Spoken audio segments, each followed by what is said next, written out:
Hey, Mansfield today on a Thursday, and that means we go traveling courtesy of Flight Centre. It's been a week of shows all over the place this week, particular week, um, mainly about cannabis. So one of the places we thought we'd go to is the Eastern Cape, which is which is where I come from, and which is one of the areas where a fair amount of cannabis is grown. We're going to go off the subject of cannabis for travel right now, which is brought to you courtesy of Flight Centre. The first person I want to talk to from the Eastern Cape is from a beautiful, beautiful part of that part of our world, Cape St. Francis. We're joined by Anita Lennox, who is from marketing at Cape St. Francis. Hi, Anita. Thank you for taking time out to join us. Good morning. How are you doing? Good morning. Thank you so much. We're always good at the coast. Definitely. Yeah. You know, the only thing that gets to me about the coast is the wind. I get incredibly irritated by the wind. But other than that, coming from the Eastern Cape, it is very close to my heart. Yeah, but the wind is seasonal. We have our windy months, and then we have our absolutely awesome months. So yeah, you just got to pick your time right, I think. Yeah, I always remember that. You know, we used to go down to the coast every Christmas, down to the Fish River mouth, and the part that irritated me the most was as soon as we went back to school at the end of January. That's when the perfect weather hit. February, March, April, magnificent weather. I know, we have a very famous saying here, you should have been here yesterday. You know, that kind of correlates with your wind story, yes. It's been a tough trading time for the tourism industry. How badly has it hit your particular area of Cape St. Francis, Anita? Well, like everybody else, it's been rough, but we've managed to paddle our way through the thickest part. We've obviously lost a lot of our international business, and thankfully we have a domestic market that has been very, very good to us. And had it not been for that, I probably would not be sitting here right now. So we are very grateful to all of those visitors who've taken the time to come and spend their time with us here and share our very unique Cape St. Francis resort experience.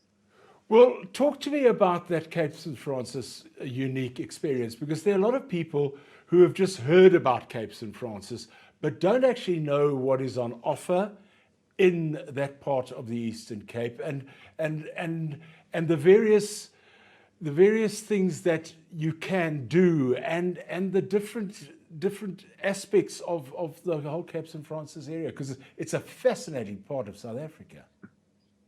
Yeah, it is really. So just a little bit about our village, and it is a tiny village. We're part of the greater St. Francis area. So that comprises St. Francis Bay, Port St. Francis, and then of course Cape St. Francis, which is where we are based.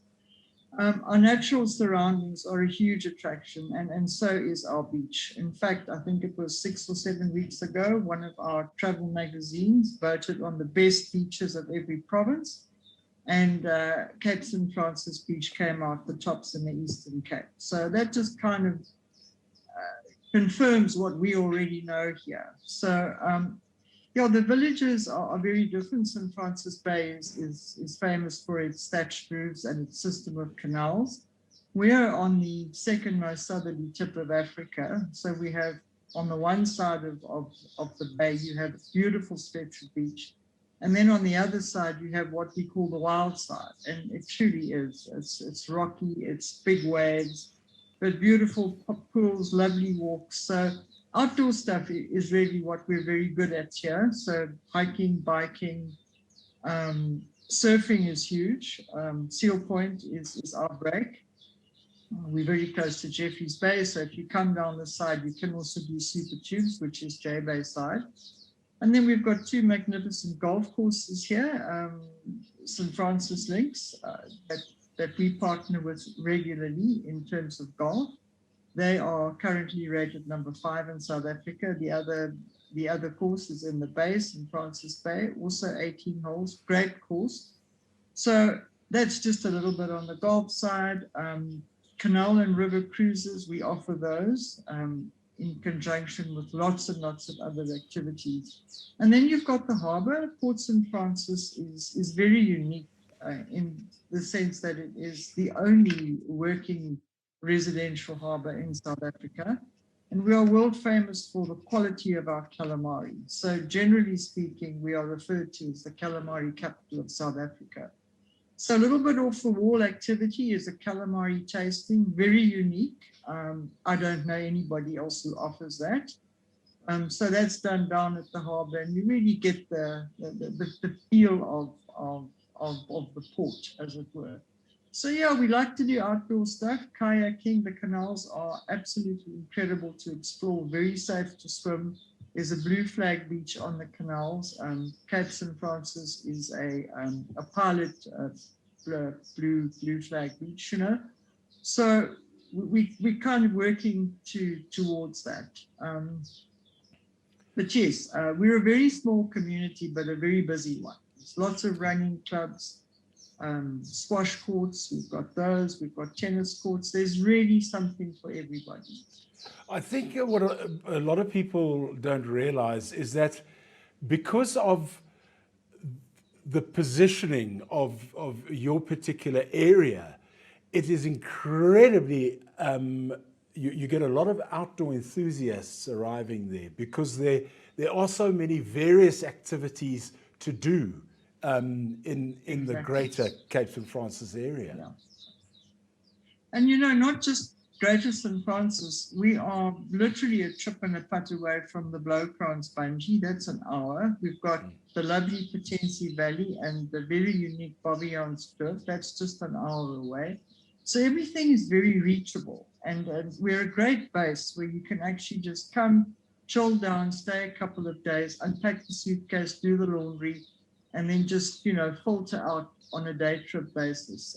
So there really is a huge amount on offer for people of all ages. You know, I mentioned earlier, we've got lots of hikes and walks, and we have probably about 30, 40 different choices. So you can be 80 and still go for a walk through the nature reserve, or you can take a full 3-day guided hike, you know, along the coast. So there really is no reason why you should not be outside and enjoy things. But then again, you get the visitor who just wants to come, grab a book, lie in the sun and chill. We don't really mind which of those you prefer, as long as you come down this way. That's really the bottom line. Anita, just very briefly, give me a breakdown of the sort of accommodation that is available, because a lot of people want to have the option of self-catering or exactly, and other people don't. Yeah, so that's worked for us really well, especially now during the COVID scenario. People prefer to be on their own and have that exclusive use. So we have 3 different types of accommodation, starting with Club Break, which is our affordable family options of apartments. And then we have Village Break, which are our family cottages. Many of them have their own swimming pool. They're basically in the heart of the resort, and your walk to the beach is about 5.5, 6 minutes, just depending how quickly you get there. And then our flagship property is what we call Beach Break. They are 6 guest houses and all exclusive use villas. And here they're all the bells and the whistles. Having said that we are self-catering, we also do offer bed and breakfast options, dinner bed and breakfast options. So there's a whole variety, private chef dinners, especially in the villas. But the trend certainly has been on the exclusive use side more than anything else. And I suppose until our international business returns, it will probably remain that way. Anita, is there a website you can give us that people can go to Absolutely. It's very simple. It's capestfrancis.co.za. If you click through there, you'll see the different accommodation options. You can view all of our activities. And we have an adventure center here under the banner of Resort Adventures, where you can book any one of the activities that I've mentioned. So you don't have to do all the homework. We've already done that. website is very informative. And then obviously our rates and packages and all the rest of the attractions are on there. Anita, thank you very much for taking time out to join us on Mansfield today. And, well, thank you so much for including us. We really do appreciate that. And we'd love to see you down the side.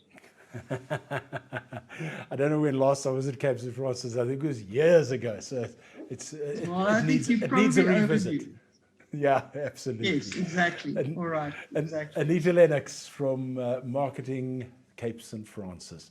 Let's stick with the Eastern Cape now and take a look at another lodge. This time, and I didn't find out until he popped up on the screen a few minutes ago, is an old school friend of mine in the form of Richard Gush. I never thought I would be interviewing you on a YouTube channel, having been at school with you, and this was kept as a surprise for me by our producers, Richard. I never thought I'd be interviewing you on something to do with the hospitality industry. When did you get into the hospitality industry? Because you're from the famous Gush settlers stock, and these were all ardent farmers in the Eastern Cape, and here you are involved in hospitality. What the hell's happened? You're quite right, Jeremy. I often tell the guests around the table that my ancestors, because I'm fifth generation on the farm, my ancestors spent 150 years getting the wildlife out, and we've taken sort of the last 20 years putting it all back in again. So yeah, 20 years ago we made a momentous decision to join up 4 farms and take all our cattle and sheep out, take all the internal fencing out, and build a new private reserve on Makala. Okay, so you decided to do that. That must have been a hell of a mission to undertake. And I know it has been undertaken a lot in the Eastern Cape, because the people are probably not aware that there are a lot of, there's a huge amount of conservation happening in that entire area, isn't there? Yeah, it's very exciting. I think the next phase will be possibly to link up some of these reserves and some of the states together into a massive biodiverse area. So we've had a very challenging but very exciting 20 years developing the product, and we're very proud of it. But the next stage is then to see whether we can build an even bigger product alongside our other, friends and competitors. Yeah, I know that one person who's very involved in trying to get that together is another old school friend of ours who didn't quite go to the same school as us. He went to Graham College in Grahamstown, in the form of former Springbok Henny LaRue, who's been fairly involved in the wildlife industry as well in the Eastern Cape. Now, Richard, tell us about Woodbury Lodge and Amakala. What do you guys offer down there? Okay, so we've got a 7-bedroom lodge built out of stone and thatch. It's on the side of a krantz overlooking the Bushman's River Valley and basin, so it's got magnificent views. And we've combined your traditional safari game drives and the hospitality side with a more sort of the Eastern Cape friendliness and hospitality, and bringing that through as a family-owned lodge. I was just talking to Anita from Marketing Cape St. Francis earlier, and this COVID pandemic must have hit you guys pretty badly, I would imagine. Or is your market more local, and has that been sustaining you to any extent? It's a bit of both, Jeremy. Yeah, we've been terrifically badly hit. I mean, it's been an absolute catastrophe actually for us, because as a Big Five reserve, we have a fairly large dependency on international travel as well as local. Probably in high season, 90-10 split, and then in winter, when we offer friends and family specials to locals, it probably has a much bigger local content. So we've been very grateful that the locals have really supported us during this time. But it's been a financial drain, and we've been really stressed about it. And we're just hoping that this coming high season we'll start to see a little bit of the light at the end of the tunnel. Richard, it must be a daunting prospect. How do you go about standing out and marketing yourself in a different way? Because there are so many There are so many options available in your particular segment of the market. What do you do to stand out? I think you're quite right. There's a lot of product out there, and it's very daunting, especially when you start out. We've looked at combining the community aspect. We're very involved in the local community, and all that kind of stuff, sustainability, and owner managed, and those kind of things to create a kind of a feel that is a softer feel. But I think in the long term, it's something that international travel will really start looking out for, especially post-COVID, when they are much more aware of the environment and what we've got to do to save this planet of ours. So that's kind of the focus we're looking at, to try and add on to your traditional safari and luxury hospitality and all those kind of products.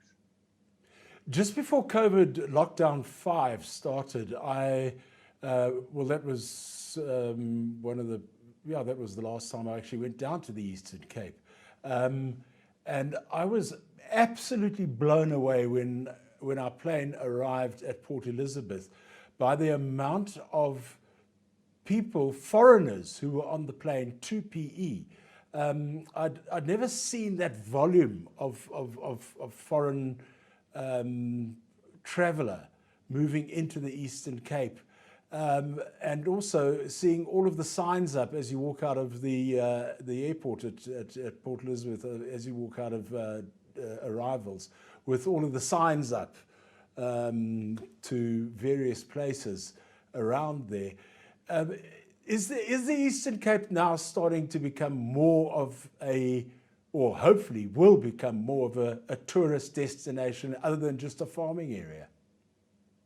No, absolutely, Jeremy. I mean, the last years we've been out there marketing just ourselves, but all the other gamers around us to develop a destination, and it's actually quite staggering that you can go over to the UK now and walk into a travel agency and pick up one of their glossy brochures and find, there's Woodbury Lodge and Amakhala Games in there. So I think we've definitely got to the stage now where we are competing on the big stage worldwide in terms of a destination being the Eastern Cape wildlife tourism. And, we're very fortunate in that we are quite a natural extension to Cape Town and the Garden Route, which are very popular internationally. So that has helped us tremendously as well. Are you getting a fair amount of assistance from local government here? Is there involvement or is there engagement?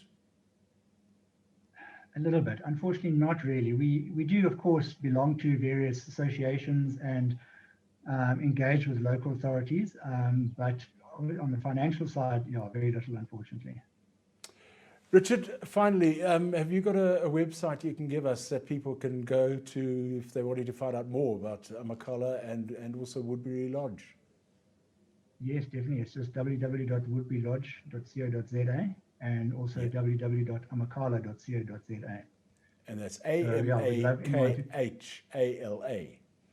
Just for AMAKHALA. And we've got some fantastic specials, especially for Flight Centre. At the moment, we've got a 2-night stay, which they can save 5,000 Rand on that 2-night stay with Flight Centre. So that's for the international guests. And of course, we've got lots of local specials at the moment. We look forward to having lots more guests coming through the doors. Lovely. And you can get hold of any of your Flight Centre officers, or just give them a call. You got the number now. They run on our ticket tape, or go to www.flightcentre.co.za. Richard Gush, lovely to talk to you once again, and wish you all the best of luck going forward. And hopefully we are very, very, very soon out of the lockdown situation, and we'll see floods of tourists coming back into South Africa. Jeremy, thanks very much for having us on your show. Only a pleasure. Richard Gush, the owner of Woodbury Lodge in the Amakhala Reserve in the Eastern Cape. That wraps it up for this week's travel show, courtesy of Flight Centre. Thank you for joining us. If you liked the show, then please hit the subscribe button. We'll catch you next week once again, talking travel on a Thursday on Mansfield Today. Until then, bye-bye.